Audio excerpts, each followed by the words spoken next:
Leadership. বন্ধু, আজকে আমরা লিডারশিপ বিষয়টি নিয়ে কথা বলবো। নমস্কার, আমি Lakshmikanta Roy, motivation speaker and leadership consult. Leadership, LEADERSHIP, leadership, এই 10টি আলফাবেট বলে দেবে লিডারদের মধ্যে কি কি গুণ থাকে। লিডারশিপ নাম্বার 1, L, লার্নিং, মানে শেখা। একজন লিডার আপনাকে শিক্ষা প্রদান করবে এবং জীবনে এগিয়ে যেতে সাহায্য করবে। নাম্বার 2, E, এনকারেজিং, উৎসাহজনক। একজন লিডার সবসময় হাসি খুশি থাকতে ভালোবাসে এবং সমস্ত রকম জটিল কাজে আগ্রহী থাকে। নাম্বার 3, A, অ্যাম্বিশিয়াস, উচ্চাকাঙ্ক্ষী। বন্ধু, একজন লিডার উঁচু চিন্তাশীল ব্যক্তি এবং তার সংস্পর্শে যারা আসেন তাদের কেউ পরিবর্তন করে দেয় এবং এদের মধ্যে মানিয়ে নেওয়ার ক্ষমতা অনেক বেশি। নাম্বার 4, D, ডিটারমিনেশন, মানে নির্ণয়। সংকল্প বা সিদ্ধান্তমূলক হওয়া দরকার একজন লিডার। যেটা একবার বলে দেবে বা ভেবে নেবে সেটা সম্পূর্ণ করেই ছাড়বে। নাম্বার 5, E, এক্সাম্পল, উদাহরণ বা আদর্শ। বন্ধু, লিডাররা উদাহরণের মাধ্যমে বা গল্পের মাধ্যমে শিক্ষা প্রদান করেন এবং অন্য ব্যক্তিকে লিডার হতে সাহায্য করেন। নাম্বার 6, R, রেসপন্সিবিলিটি, দায়িত্ব। একজন লিডার নিজের রেসপন্সিবিলিটি থেকে কখনো পালিয়ে যায়, যত বড় প্রবলেম হোক না কেন। নাম্বার 7, S, সাবমিসিভ, বিনয়ী বা নমনীয়। একজন লিডার নমনীয়তা বজায় রাখে এবং তিনি বারবার পরে গিয়ে উঠে দাঁড়ান, বাট কুইট করে না। একজন লিডার সবসময় দয়াবান হন এবং সবাইকে সমান চোখে দেখেন। তার কাছে উঁচু নিচু, গরিব বড়লোক বলে কিছু নেই। নাম্বার 8, H, অনেস্ট, সৎ। একজন গুড লিডার সৎ মানুষ হন এবং তিনি সর্বদা ভালো মানুষের সাথে থাকতে ভালোবাসে এবং অসৎ ব্যক্তিদের থেকে দূরে থাকে। নাম্বার 9, I, ইনোভেটিভ, তৈরি করা। একজন লিডার কোনো ব্যক্তির দায়িত্ব নিলে তাকে জীবনে সফল হতে সাহায্য করে এবং তার অসম্পূর্ণ চাহিদা পূর্ণ করে। নাম্বার 10, পেশেন্স, ধৈর্য বা ধৈর্য ক্ষমতাশীল। সবচেয়ে কঠিন কাজটি হলো ধৈর্য, আর এটা কখনো একজন লিডার হারিয়ে ফেলে না। তিনি হাজার সমস্যার মধ্যেও নিজেকে সামলে রাখেন এবং সবকিছু হাসি মুখে মেনে নেন। সামনের দিকে এগিয়ে যান, অবশেষে চমৎকার জিত অর্জন করেন। Leadership, a leader is not a smart person but a wise person. একজন নেতা একজন বুদ্ধিমান ব্যক্তি নয়, একজন জ্ঞানী ব্যক্তি। Smart person, where to say and what to say. বুদ্ধিমান ব্যক্তি কোথায় বলবে এবং কি বলবেন এটা তার ভালো করে জানা আছে। Wise person, where not to say and what not to say. জ্ঞানী ব্যক্তি কোথায় বলা উচিত এবং কি বলা উচিত নয় এটা তার ভালোভাবে জানা আছে। A leader is not the one who creates leader but a leader is one who creates the leader of leading leader. নেতা তিনি নন যিনি নেতা তৈরি করেন, কিন্তু একজন নেতা হলেন তিনি যিনি নেতৃস্থানীয় নেতাদের নেতা তৈরি করেন। বুঝতে পারছেন আপনারা? আমি একটি উদাহরণের মাধ্যমে বোঝানোর চেষ্টা করছি। মানুষটির নাম সৈয়দ আব্দুল রহিম। আপনি মুভিটি দেখেছেন ময়দান? দেখেছেন ময়দান মুভিটি? যদি লিডার বা কোচ হতে চাও তবে সৈয়দ আব্দুল রহিমের মতো গোল সেট করুন। ইতিহাস এমনি এমনি তৈরি হয় না, তার জন্য আপনাকে অনেক কিছু ত্যাগ করতে হবে। And go!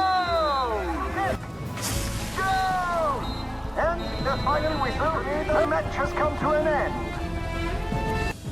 সারা একটি অলিম্পিক ম্যাচ হেরে গেছে বলে শহীদ আব্দুল রহিমের সিনিয়ররা তাকে অনেক অপমান করেন। 4 বছর পর তিনি নতুন ফুটবল টিম অর্গানাইজেশন করেন এবং Melbourne Olympic 1956 in Australia verse India football খেলার চমৎকার জিত অর্জন করেন শহীদ আব্দুল রহিম এবং তার টিম। তিনি সেখানেই থেমে যায়নি, দ্বিতীয়বার আবার গোল সেট করেন। টানটান উত্তেজনার মধ্যে হুগলির এই ঐতিহ্যমণ্ডিত ফুটবল ময়দানে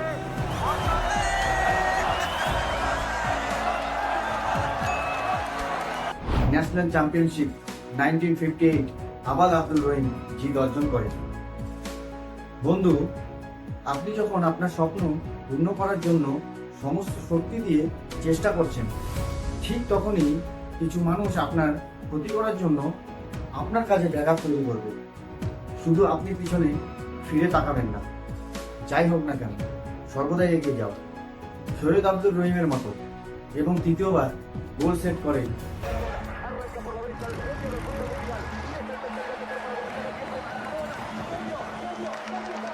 और ये फ्रांस को मिला थ्रो इन। बहुत ही रोमांचक खेल हो रहा है भारत और फ्रांस। फ्रांस 1 और भारत 1।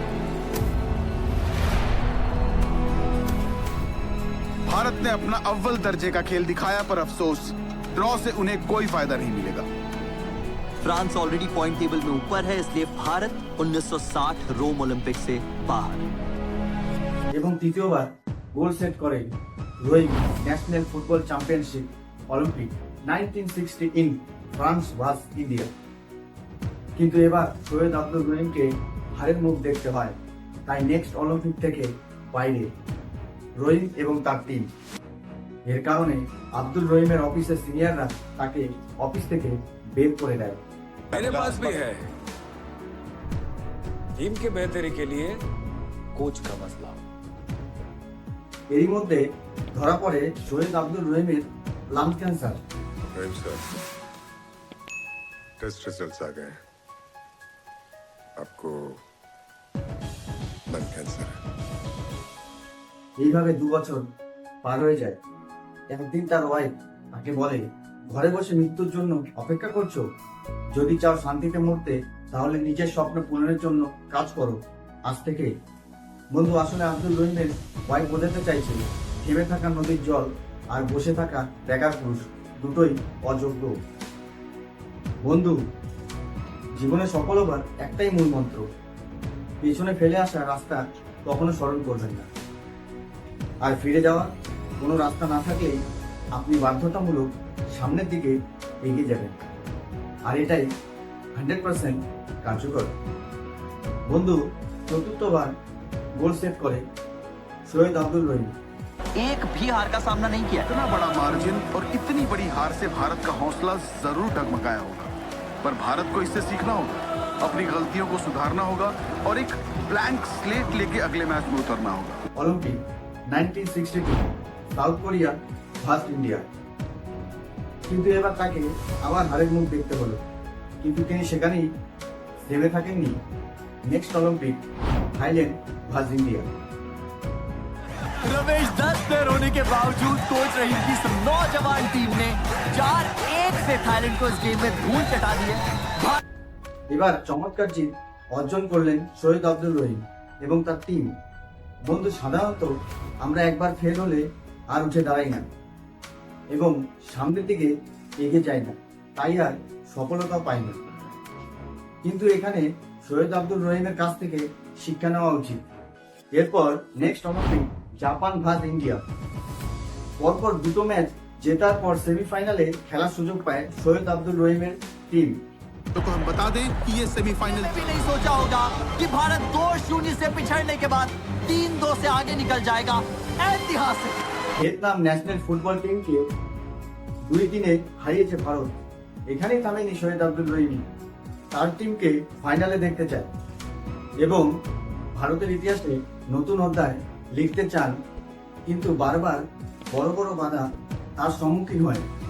আমি আগেই বলেছি, যত বড় সমস্যা তত বড় সফলতা পাবেন আপনি। আপনি ভাবতে পারছেন, এত কষ্ট করে কোচ করার সুযোগ পেয়েছে, তার মধ্যে উপর থেকে ক্যান্সার কখন কি ঘটবে বলা মুশকিল। ওই যে বললাম, কিছু পেতে হলে কিছু হারাতে হয়। এবং সাউথ কোরিয়াকে 1 গোলে হারিয়ে দেয় ফাইনাল ম্যাচে শহীদ আব্দুল রহিমের টিম। একজন সঠিক লিডার বা কোচ সঠিক সময়ে সঠিক ডিসিশন নেয়, আর এইভাবে শহীদ আব্দুল রহিম স্ক্রিন ক্রেডিট করেছে এবং তার জীবন সফল হয়েছে। বন্ধু, ইচ্ছা শক্তি থাকলে এমন কিছু নেই যেটা করা সম্ভব নয়। আপনার জীবন সফল তখনই হবে যখন মৃত্যুর পরেও সবাই আপনাকে মনে রাখবে।